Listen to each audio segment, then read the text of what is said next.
Good day. I'm Lori Josephson, one of the moderators for the Facebook group Science of Reading, What I Should Have Learned in College. And today I'm going to give you a brief overview on the basic syllable types that exist in our language.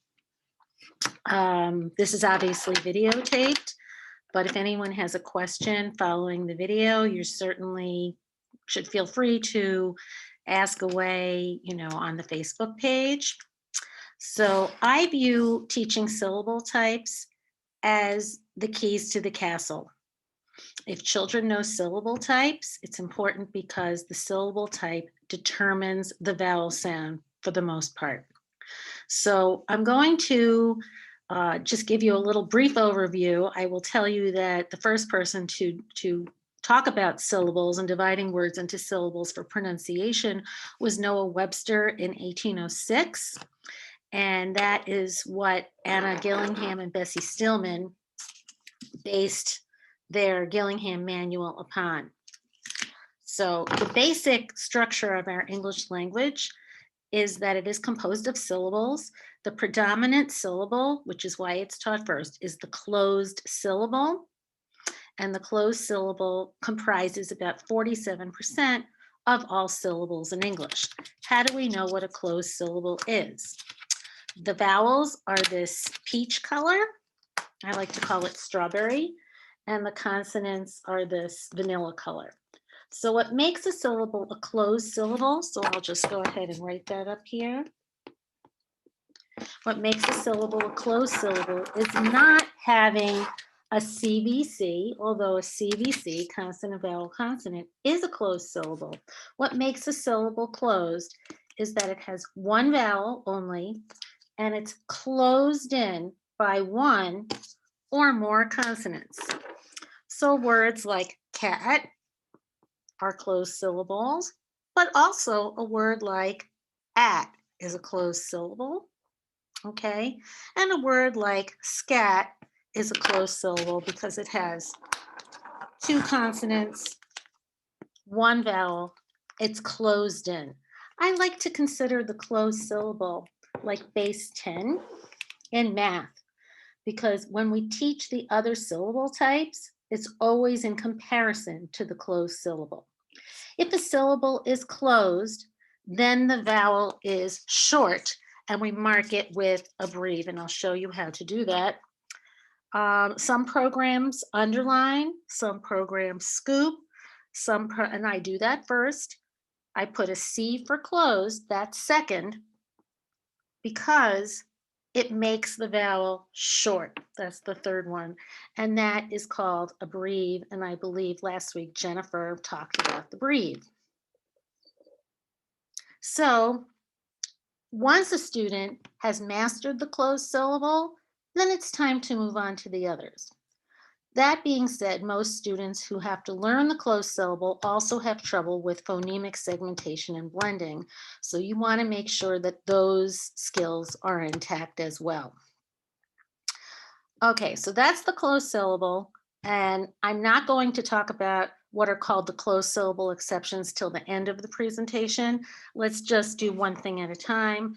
I will also caution you that children and even adults should not be taught all 6 syllable types at once simultaneously, because it does nothing but confuse children and the adults. I'm sorry that I'm doing that to you today. It's not my intent. I just want to review the 6 syllable types, and you'll have the opportunity to go back and revisit it. So this was the first syllable type, the closed syllable. Once children have mastered the closed syllable type, the second syllable type that most kids are taught is the vowel-consonant-e. There's nothing magic about the E. It's got one vowel, one consonant, and then this silent E. Okay, so you have words like make and make and plate. Oops, make and plate. Any word that has a vowel, a consonant, and E. What happens then is that the vowel is long. It makes the long vowel sound. So again, you would have your children mark it So this is vowel, consonant E, or silent E syllable. Again, nothing magic about it. It can have a blend in the front, like break, or not. Okay, or it can be the vowel, the consonant, and the E, like the word ape. Okay, so you can mark it vowel, consonant, E, and then that makes the vowel long, and this is called a macron. And I know Jennifer went over this yesterday, and the E is silent. So we would cross it out, and it does not make a sound. So a word like ape has two phonemes, A, P. So that's the vowel, consonant, E. Typically, the next syllable type, and how you would teach this, let's say we have the word, let me just think, at, and then I'd add, that would be a closed syllable. So you would start with at, and the child would know that it's closed. We mark it short. And the second I add the E, that changes things from at to 8. So it is an exercise in compare and contrast as well. Okay. Once students have mastered both of these syllable types, it's time to move on to the open syllable. And what's that all about?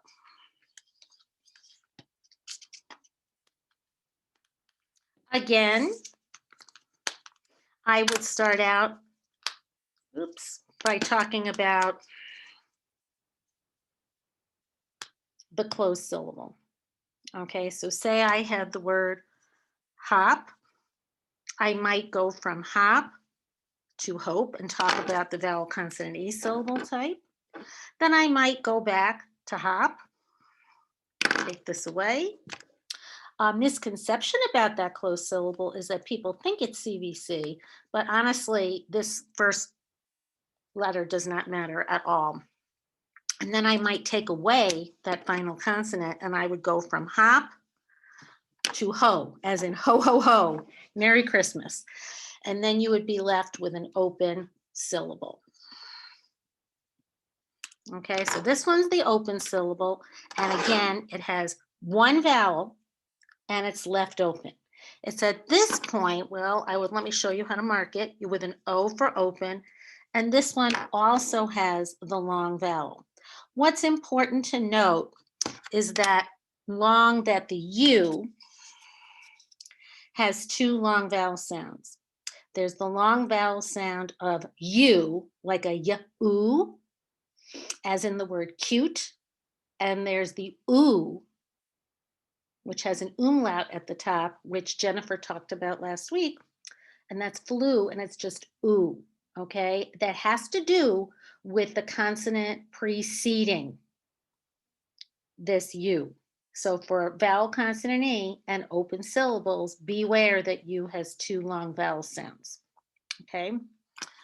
So this is your open syllable. I find in my practice that once students have learned 3 syllable types, the open, the closed, the open, and the vowel, consonant, E, and in the order of closed, vowel, consonant, E, and open, they are able to decode quite a few words. Okay, remember, the closed syllable is the predominant syllable type in English. And while this is going on, students should be exposed to other syllable types down the pike. The next syllable type that's often taught is called the R-controlled. And the R-controlled would be AR, R, or, and the 3 ways to represent er. Okay, and I'd like to backtrack for just a minute back to the open syllable. And the reason I want to do that is because I want to remind you that when you teach the open syllable, you're going to add that Y as a vowel. When Y is in the initial position, that's the only time of an initial position of a word. It's the only time that it makes the consonant sound Y, as in yellow. Otherwise, it will say I, open syllable, or E. In a 1-syllable word, like Y, it says long I. I will briefly discuss two syllable words at the end of the presentation. So we'll come back to this, but I wanted you to be aware of that why. So back to our controls.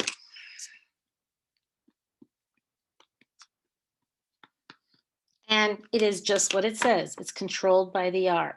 So it's any vowel that has an R after it. So AR says R most of the time, not all of the time.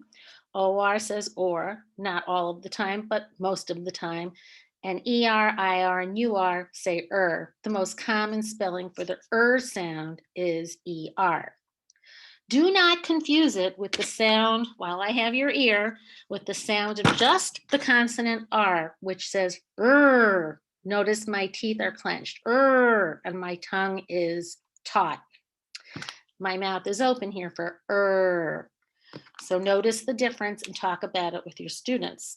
This is certainly also not R, because then we're adding an on the end. So when you mark these syllables, different programs do different things, but many programs simply circle the AR for car. Okay, next syllable type is called, got a few names. It's called double vowel, vowel team. I've even seen it called diphthong syllable. But basically, that's when two vowels are seen together. Like OA says O, EY says E. And these sound symbol relationships need to be taught. And typically, they're also marked by circling them. And you mark it with a D or a vowel team, whatever your program has you marking it as, and has the children marking it. And what's the reason for these markings? The reason for the markings is so that your students it makes you know that your students understand the concepts that you're teaching. That's the whole point of doing the markings, of showing the children and then having them show you. Okay, and our last syllable type, well, second to last, well, it's about the last syllable, second to last syllable type. They're kind of together, is either called consonant-e, and some programs call them final, stable, syllable. And why are they called that? So you have words that have a consonant, an L, and an E. And it's in the second syllable of the word. So you might have words like little. You might have a word like cable, C-A-B-L-E. This one is L-I-T-T-L-E. And this comes off. It just comes right off. Some programs say the E is silent. Some programs say that this syllable type does not have a vowel sound. This practitioner, being me, I would say that the vowel sound is really like, let's look at cable, is really a schwa, an that's in between the B and the L. Cable, little. Okay, and there's not a good way to mark it except for what I did right here. And I can mark it consonant LE and just cross out the E. Okay, so that's your consonant LE syllable type. It's always a multisyllabic word. It doesn't stand alone. So it's final, stable, stays the same syllable. Sometimes it appears in 3-syllable words like example. That would be an example of a 3-syllable word. Other final stable syllables under consideration would be something like T-I-O-N, S-I-O-N, etc. Again, do not attempt to teach all of these syllable types in one fell swoop, or everyone, including you, will be frustrated and confused. So I want to go back and talk about the closed syllable. The closed syllable has one vowel followed by a single consonant. Let's make room for these. And it makes the vowel short. It's closed, and therefore the vowel will be short. That being said, some programs teach words that look like closed syllables, but don't follow the closed syllable rule. So the first one I'm going to share with you is the one that almost all children know, and that's old, O-L-D, old. It's got a long vowel sound, even though it looks like a closed syllable. A vowel followed by consonants. So the other exceptions are old, eind, olt, ild, and ost. Okay, vowel consonant E. Again, and you teach this to mastery and then add on some more. You've got your vowel, your consonant, and your E. The E is silent. It makes the vowel long.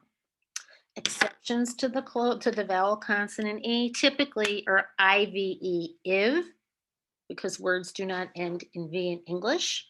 I do not expect you to memorize all of these rules. I've been doing this for a very long time, and they just sort of spill out of my mouth. Other more advanced vowel consonant E exceptions would be like AGE, as in cottage or garage, or ITE, like favorite, typically at the end of the word, final position. Once the students have mastered these, then you go to the open syllable. And again, that has the long vowel sound. And this time the vowel standing alone. And this is when you would introduce the vowel Y. Then you've got R controlled, the double vowel or vowel team. And then finally, you have the final stable syllable.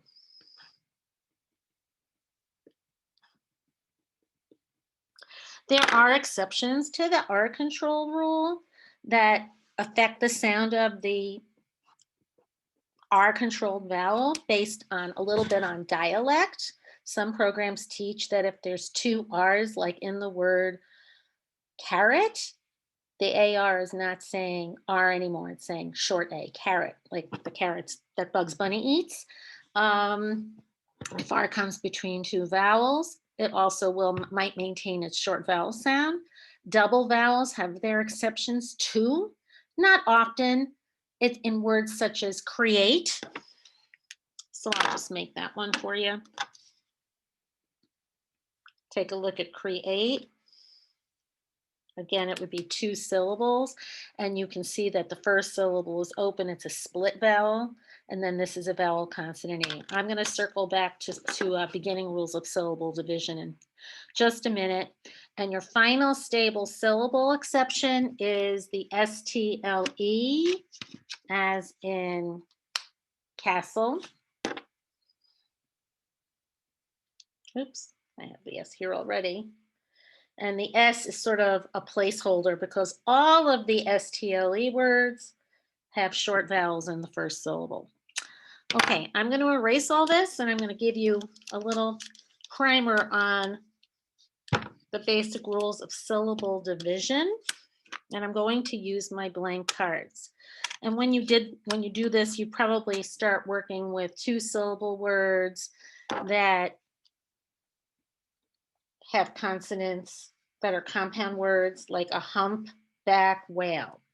And the key to the castle here for teaching rules of syllable division, this could have a consonant here too, is you find the vowels and then you count how many consonants come in between. Most of the time, there'll be, if there are two, you split in the middle. That's the first thing you'll pick. This particular word has a blend in the middle, so there are three consonants between the vowels, and we're keeping that blend together. Sometimes in a word like rabbit, it'll be double B, and you simply split, and the word would be, R-A-B-B-I-T. Okay, so you're counting, you're identifying the vowels. That's why having the color coding is a good thing to do. Then you're counting. Sometimes these words have one consonant between the vowels. And if the child only knows about closed syllables, here's your word, they only know to split it that way. Okay? So, and I'm going to show you how this works in time. So they're only going to be working with dividing closed syllables at first. So you'll teach your closed syllable, teach that to mastery, and then teach 2-syllable words and divide them. Then you'll eventually be adding the vowel consonant E to a 2-syllable word. So say you have the word escape, escape, E-S-C-A-P-E.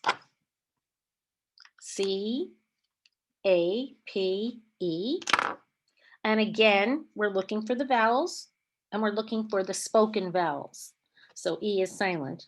Most of the time in a 2-syllable word, your vowel consonant E will be at the end of the word. But if you have 2, then you divide and we have a closed and we have vowel consonant E. If you have a word like 100, I'm going to back up a minute.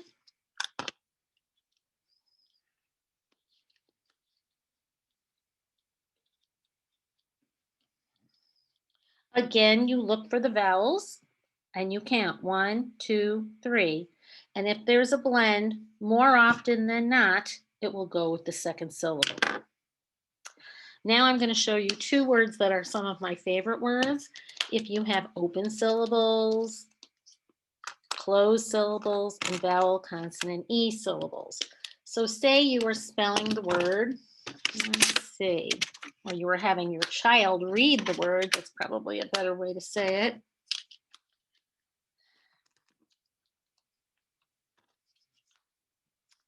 This word right here, you all know that it's holly.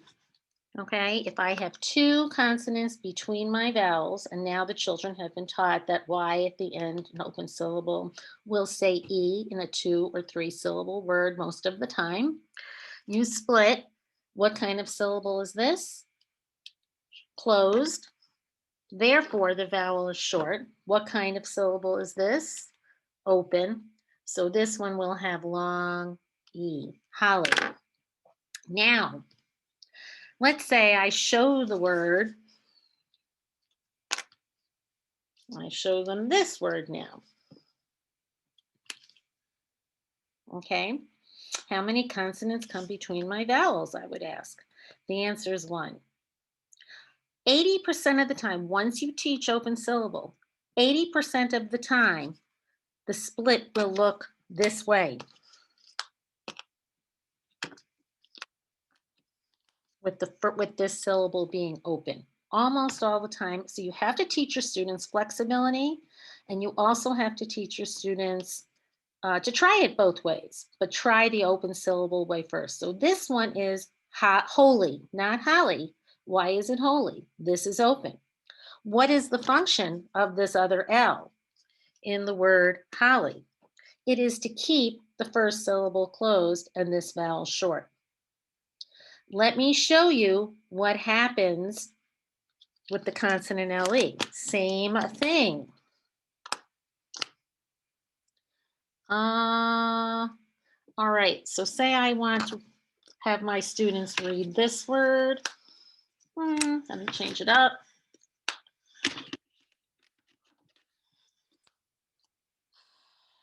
Where is my L? Where is my E? I take this off because it's consonant LE, it's the final stable syllable. What kind of syllable is this? One vowel closed in by a consonant? Well, it's closed. So this is a short A. I'm going to mark it closed, then the short A. What if I were to take this off, change my vowel to an I, and present it like this? Again, I'm taking my consonant LE off, and now this syllable is open, and this is a long vowel like rifle. I could use a nonsense word like rifle if I wanted to, okay? But you get the point. The doubling makes the vowel short. like in raffle, like in holly. So the new work depends on mastery of the old work. That is why you're going to teach your closed syllables first, then your vowel consonant E, and then your open syllable, and then you'll add those others. And this will take time, I'm not going to lie, even in gen ed education. Programs do expect children to know and be familiar with all 6 syllable types sometime in 2nd grade. For general education students, if you have students who have special needs, maybe they have dyslexia or another reading problem, it might take them longer to master these concepts. Most often, students say this to me, why didn't anybody tell me? This makes so much sense. Not only do students tell me this, but teachers say the same. So that concludes my quick and dirty presentation on the 6 syllable types. And I'm sure I'll be checking in with you soon. If you have a question, feel free to ask in the group. The moderators are all here to help you. Have a good April. Bye-bye.